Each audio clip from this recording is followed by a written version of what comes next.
Hey girl, I am Jasmine. I am a fitness coach for vegan and plant-based women, and today I want to talk about the biggest mistakes I see women make when they start seeing results in their fitness.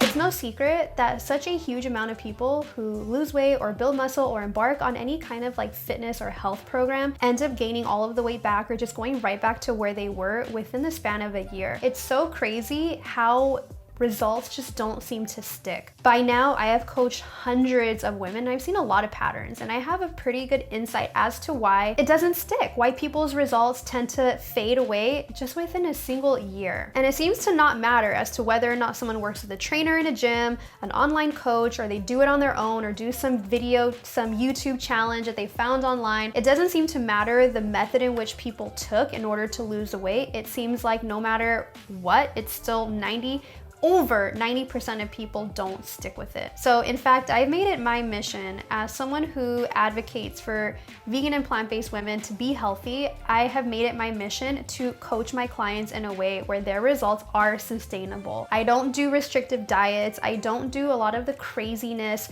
that other trainers and coaches and professionals will do in order to see results for their clients, knowing that the results probably won't stick because the actual routines are not sustainable. So let's talk about why people's results seem to fade so fast.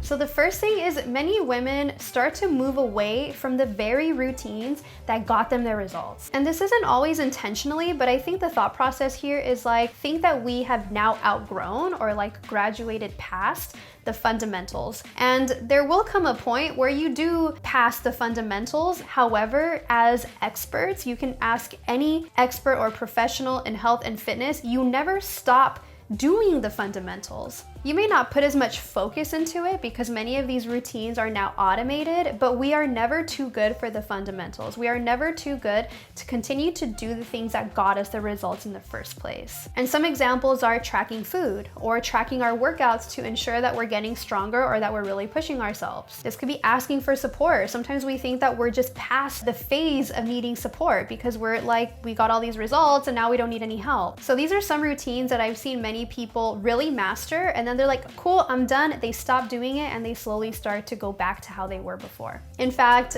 at this moment, as I'm recording this video, I am currently tracking my food because I want to make sure that I'm on track for my goals, and I am never too good. I've never outgrown the need to go back and track and make sure that I'm doing what's right for my body. So I don't track year round. However, I never feel like I am past the point of needing to track. It's okay to eat intuitively, but we never outgrow the fundamentals. Which brings me to my next point. Many women, when they start seeing results, they start to lose their attention to detail.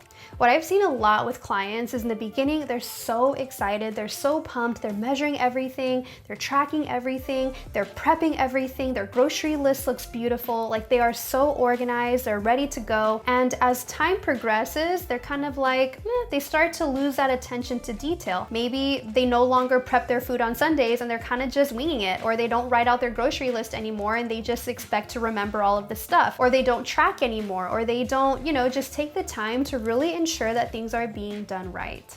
Your attention to detail does matter, especially if you have very specific goals. In fact, the more specific the goal or the more high level your goal is, the more precision is needed to get there. So if let's say your goal is general health, you just want to feel good, you want to get moving, you're not really concerned about your weight and you're not trying to grow significant amounts of muscle, you just want to feel a little better, maybe have more energy, then you can be a little bit more relaxed with your routines. However, if you have a specific goal of wanting a specific percentage of body fat, or you want to grow a specific amount of muscle, or really accomplish a specific physique where you have visible muscle and you're toned and you're lean, that's going to require more from you than the first example. So you have to know what is required of me, the goals that I have, and how exactly do I get there, and am I ensuring that I'm keeping my attention on the tasks, on the routines that are going to get me there. So if you lose that attention to detail, of course, you're going to start to slowly fall back into your old habits and your old body.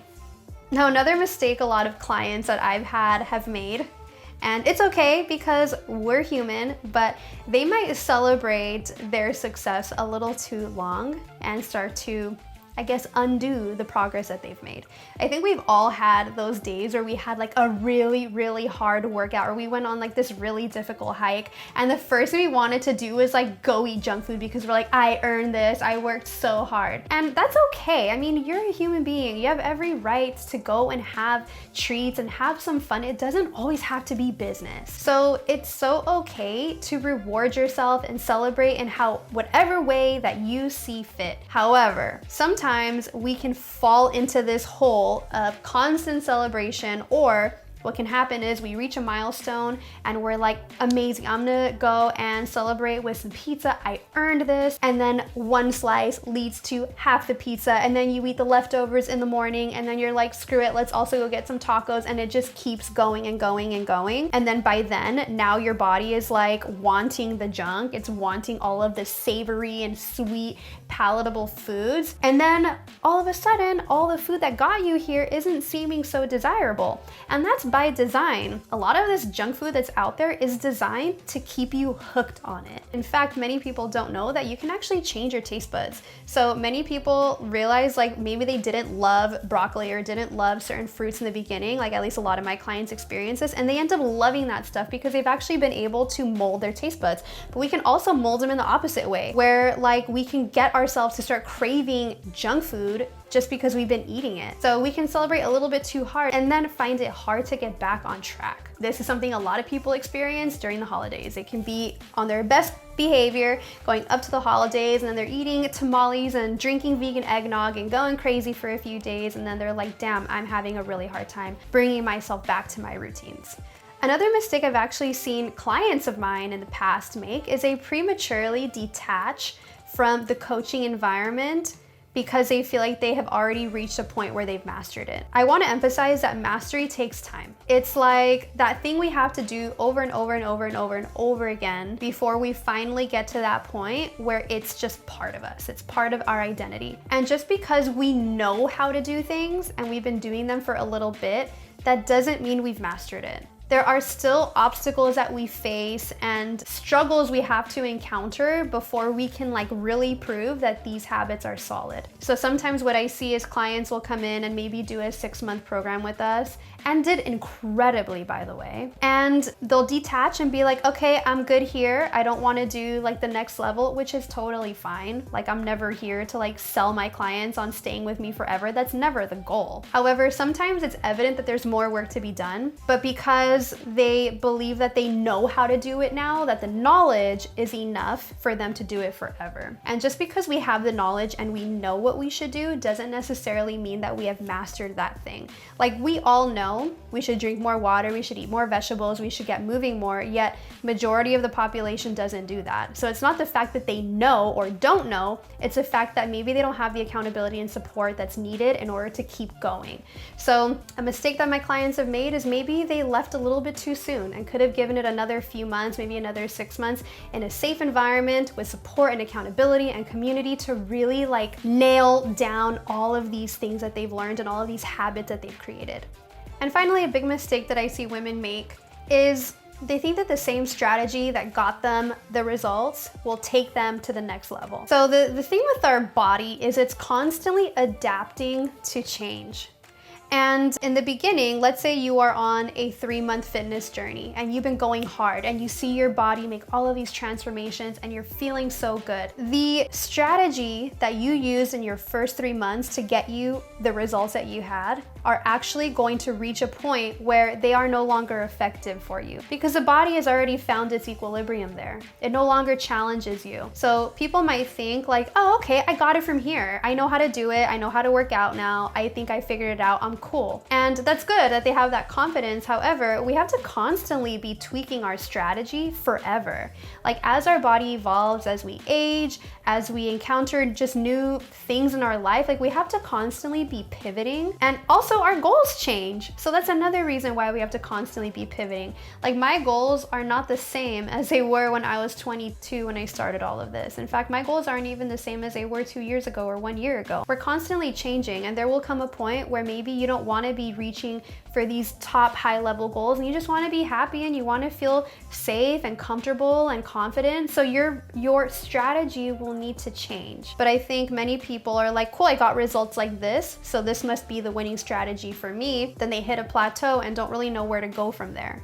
And then they're back to the drawing board. Like, okay, let me look up YouTube videos, let me look up some Instagram accounts and try and figure out why I'm no longer getting results. If they were working with a professional, they would know there will come a point where you plateau if you don't ever tweak your strategy.